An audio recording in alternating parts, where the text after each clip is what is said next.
Cuando nos hicimos cargo de la gestión hace unos pocos años, nos encontramos con una situación que venía como consecuencia del arrastre de las políticas neoliberales que habían retirado al Estado del sector y que se había quedado en cuestiones absolutamente marginales y no se había comprometido con las cuestiones fundamentales de un sector como el sector transporte, donde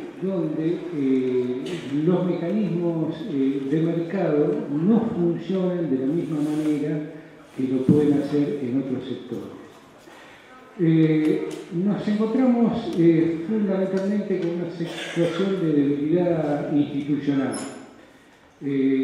Por un lado, problemas muy serios respecto de la información.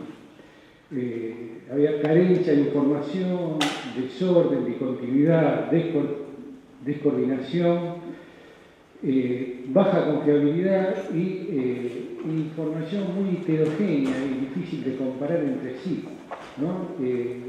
Respecto de determinada cosa, una información estaba en pesos, la otra estaba en toneladas, otra estaba en pesos del año 80, otra estaba en pesos corrientes, digamos, peras con manzanas, cuando las había.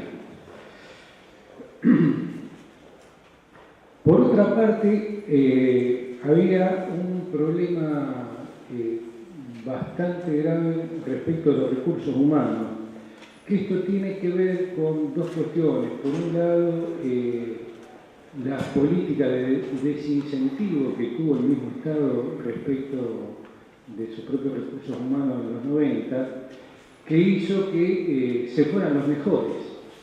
Cuando uno pone determinadas políticas como la de retiro voluntario, los que se van son aquellos que pueden encontrar algo mejor en el mercado y se quedan los no tan mejores. Por otra parte, hay un problema que venía arrastrando también de los 90, en esto tienen que ver los distintos organismos multilaterales del crédito, fundamentalmente el Banco Mundial y el BID, pero sobre todo el Mundial, que ha tenido mucho que ver en estas cuestiones, que es que se fija determinado programa, determinado proyecto, se hace una unidad ejecutora ad hoc. Entonces, esa unidad ejecutora que contrata buenos profesionales dura en tanto y en cuanto dura el proyecto. Se terminó el proyecto, se disuelve la unidad ejecutora y se pierde lo mejor que tiene una institución, que son sus recursos humanos y, por otra parte, la memoria institucional, que también tiene que ver con los recursos humanos. También teníamos problemas respecto de la toma de decisión, ¿no? No estaba claro quién, cómo, por qué, con qué criterio, etc. Problemas en la normativa, vacío, falta de normativa, solapamiento, normativa que se pisa una con otra y sobre todo desactualización. Y algo común era que cuando uno ve la normativa se da cuenta que son bomberazos, esto es, salir a apagar incendios, sacar determinada o tal norma porque apareció un problema. Digamos, hay una falta de la normativa como reguladora a futuro. Y por otra parte, escasa planificación en la gestión. Ante eso se comenzaron a desarrollar algunas acciones buscando soluciones de fondo, que no siempre son de corto plazo, es más, en general no son de corto plazo. Por una parte, se comenzó toda una política de formación de recursos humanos. Había un antecedente que fue en el año 2009-2010, donde se formó un grupo de jóvenes profesionales en planificación del transporte, Eso fue con algún recurso del Banco Mundial. Y fundamentalmente este grupo fue formado en lo que tiene que ver con transporte urbano. Lamentablemente, cuando llegamos, la mitad de ese recurso se había perdido porque el mismo Estado no lo contuvo. Hicimos un curso de planificación del transporte en el marco del INAP, y por otra parte hay una maestría en planificación y gestión del transporte que la diseñó la Secretaría de Transporte junto con la Universidad de Buenos Aires. De esa hoy participan 3 facultades de la Universidad de Buenos Aires, la de Ingeniería Económica y la de Arquitectura y Diseño y Urbanismo, y además participa la carrera de Geografía de la misma universidad. Estamos trabajando con un sistema de becas para más o menos 25 maestrandos. En este momento ya está en marcha la segunda cohorte porque se inició el año pasado, ahora estamos con una nueva y la idea es que esto tenga continuidad. Y decíamos que estamos becando a 25 maestrandos aproximadamente. Está teniendo algo de éxito. Ahora tenemos, además de los nuestros, alguna gente de países hermanos de América Latina que está viniendo a cursar la maestría. Y a la gente del interior le pagamos, digamos, no solamente le becamos la maestría, sino que le pagamos los pasajes y los viáticos respectivos. Por otra parte, el ministro, por resolución ministerial, se creó el Observatorio Nacional del Transporte. Entonces, estamos construyendo esto como herramienta base para la planificación. La idea es una construcción en red, donde nosotros vamos a ser el nodo principal y administrador, pero no central en el sentido jerárquico del término. En este momento, decía, es una construcción en red donde la base va a ser una infraestructura de datos espaciales. La idea es tener un gran sistema de información geográfica de todo el país, que sea de acceso público, donde ustedes puedan entrar, cliquear en el pueblo o en el lugar que se les ocurra, y ahí tengan todos los datos relativos al transporte. Estamos lanzando el sistema geográfico en la base de datos, y sobre todo lo importante es que además del dato va a tener el metadato. ¿Qué es esto del metadato? Saber quién cargó esa información, cómo la cargó, cuál es su origen, etcétera, de manera tal que uno pueda tener idea de cuál es la consistencia y la confiabilidad del dato. Esto es fundamental cuando uno está trabajando en un portal público. Cuando uno está trabajando en un portal público y está el Estado por detrás, uno va de suyo con que los números son enteramente confiables. Y a veces hay cuestiones que hay que tomarlas con pinzas, no porque estén mal hechas ni mucho menos, sino porque son cuestiones para las cuales sí o sí uno tiene que recurrir a una estimación porque es imposible la toma directa del dato. Entonces es bueno saber cuando uno entra, no solamente que está el dato, sino que le digan, sí, esto se estimó y se estimó de esta manera. Por otra parte, el Ministerio, el Estado Nacional, conjuntamente con la provincia de Buenos Aires, la Ciudad Autónoma de Buenos Aires, creó la Agencia de Transporte Metropolitano. Esto fue entrarle al toro por las astas a uno de los problemas más complicados que tenemos respecto del transporte urbano, que es el área metropolitana de Buenos Aires, donde conviven la Ciudad Autónoma de Buenos Aires y 42 municipios bonaerenses, y somos alrededor de 15 millones de almas. Es un área difícil dentro de la problemática del transporte, porque no solamente tenemos la cuestión atinente al transporte urbano, entonces imagínense 15 millones moviéndonos todos los días, es más o menos como patear un hormiguero, ¿no? Es una cuestión bastante compleja. Pero además de esto, tenemos tres zonas portuarias importantes, la de La Plata, la del mismo puerto de la Ciudad de Buenos Aires y la de Zárate Campana.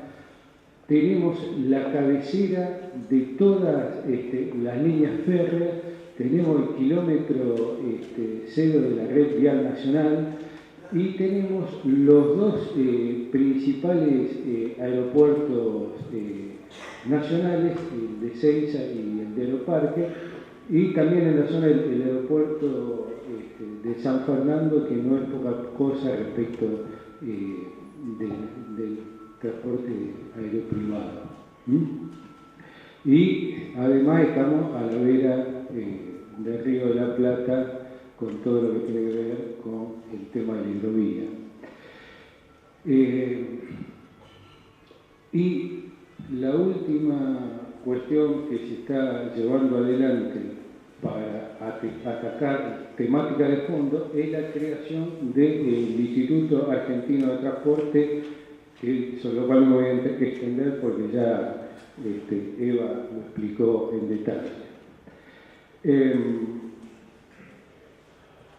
El Instituto, una de las cuestiones que está abordando, creo que la más básica, es la cuestión del Plan Federal Estratégico del Transporte. Se trata de pasar de planes sectoriales y modales a planificación estratégica como proceso permanente. Al respecto, venimos en déficit, ¿sí? Venimos en déficit porque en lo que tenía que ver con planificación del sector a nivel nacional, hace décadas que había poquito y casi nada. La idea es arrancar con este plan, hacerlo de manera federal. Ahora estamos trabajando en los lineamientos que pensamos tenerlos terminados para mediados de año, y entender la planificación como un proceso permanente, ¿no? Esto es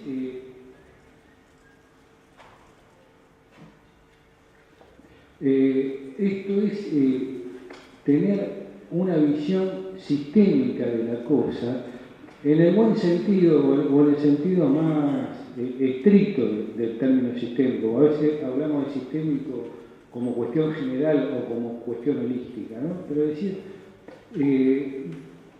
la acción de un sistema, de un ente que tiene fines o objetivos a alcanzar, sometido a un contexto con el cual interactúa.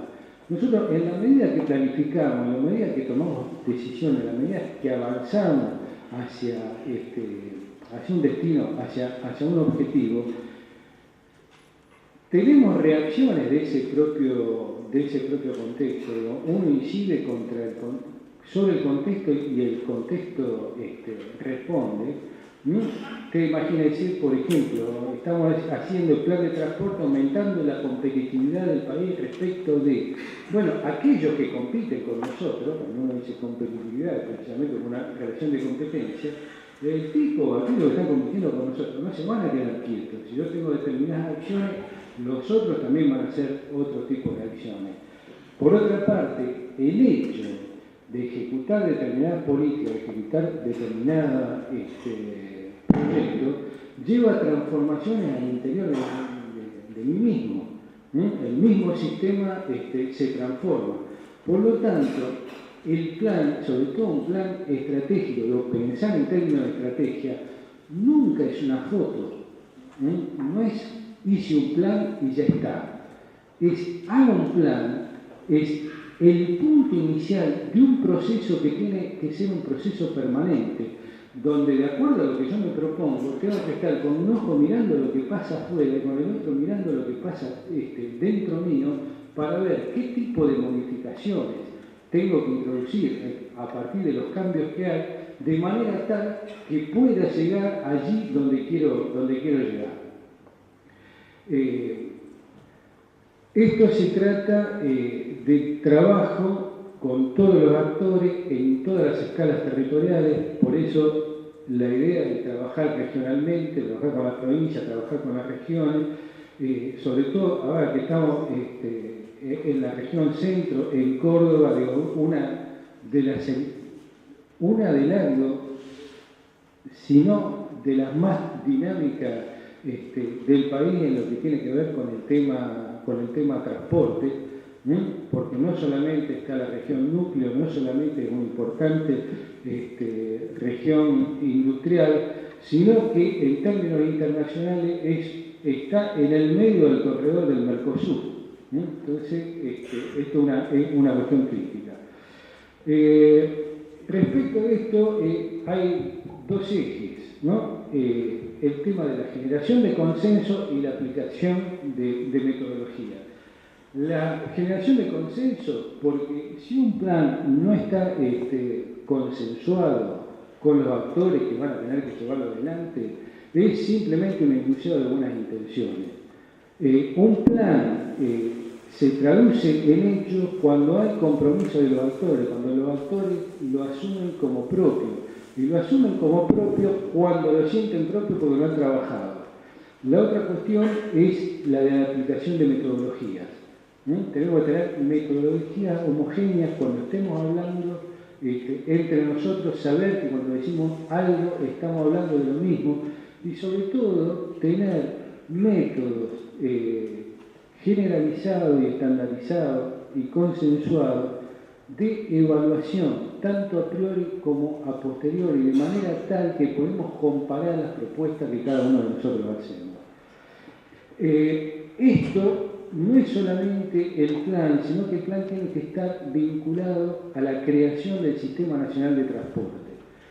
Hoy tenemos, en líneas generales, en esto siempre hay diferencias regionales, diferencias sectoriales, aún dentro del mismo sector, digamos, hay áreas que funcionan mejor, otras peor, lo mismo sucede con las regiones, las provincias, al interior de la misma provincia. Pero la cuestión es crear un sistema nacional de transporte que funcione como tal. Implica integrar a la comunidad, los estados, los sindicatos, los usuarios, etc., en un proceso que sea cooperativo y creador de sinergia. Es ni más ni menos que lo que está planteando dentro de su propio diseño institucional el IAP, con la creación de los distintos consejos y la creación de un consejo general presidido por el ministro, donde lo que salió de cada uno de esos 7 ámbitos se pueda sintetizar en una propuesta que nos cobije a todos.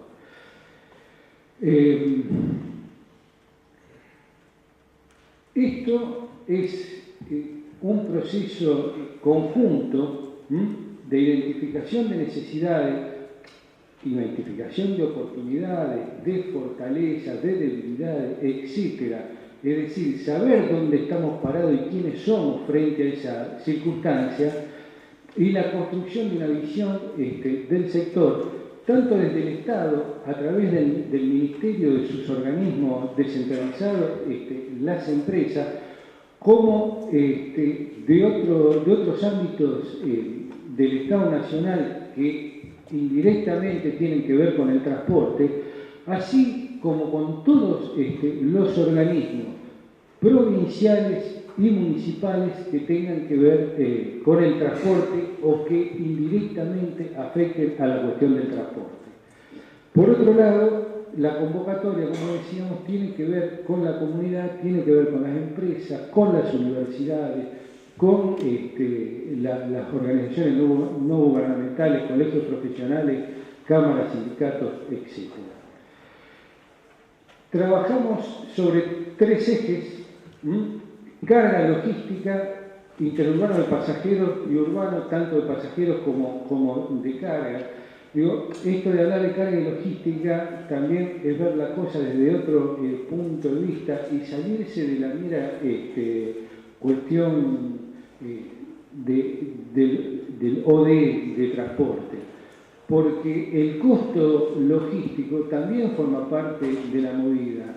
Y a veces yo puedo tener una mejor manera, más eficiente en términos económicos, de llevar una carga de un punto al otro, pero resulta que los costos logísticos asociados a determinadas modalidades de transporte me tiran los números al demonio. Entonces, ya no hay que pensar más en menos términos de carga, sino hay que pensar en términos de carga y logística.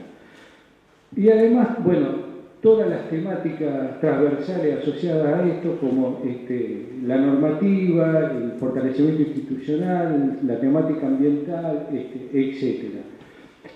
Para ello, bueno, estamos trabajando, como decíamos al principio, con las universidades nacionales que nos están apoyando y con los que estamos avanzando de manera mancomunada.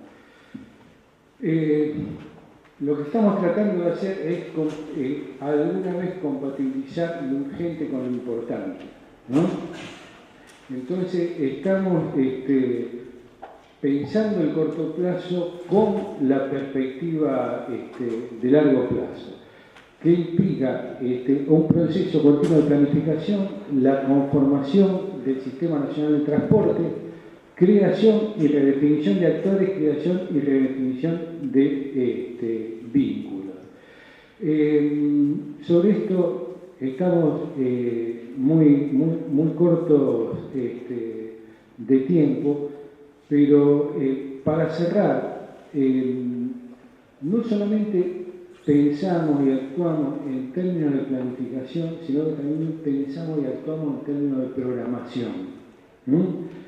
El plan carece de sentido, sobre todo de sentido práctico, si no está correctamente programado. Que esté correctamente programado implica tener un despliegue rubro por rubro, periodo por periodo, qué voy a hacer, dónde lo voy a hacer y cómo lo voy a hacer. Y sobre todo desde el punto de vista financiero, es decir, cuál va a ser la fuente y el uso de fondos de manera tal de poder hacer los proyectos en tiempo y forma. Y cómo se traduce todo eso a términos presupuestarios, que en este caso va a ser bastante complejo, vamos a tener que hablar de presupuestario nacional, de presupuestario provincial y presupuestario municipal. ¿Por qué? Porque si no está resuelta la cuestión financiera, todo queda en el campo de los enunciados. La cuestión financiera es crítica, y no es porque yo sea economista, porque si yo no puedo financiar las acciones en tiempo y forma, se me descalza lo que planifiqué. Y un plan es como un plan de batalla. Si yo voy a hacer determinada cosa en determinado momento, eso sirve en los términos en que lo evalúe. Si lo hago en el momento que tengo que hacer, si lo hago 2 o 3 años después, o si anticipo acciones que son innecesarias, pero porque son más baratas y son las que puedo financiar, y dejo para después las importantes, el plan carece de sentido. El plan tiene sentido pura y exclusivamente si se lo ejecuta como tal. Bueno, muchas gracias por su atención.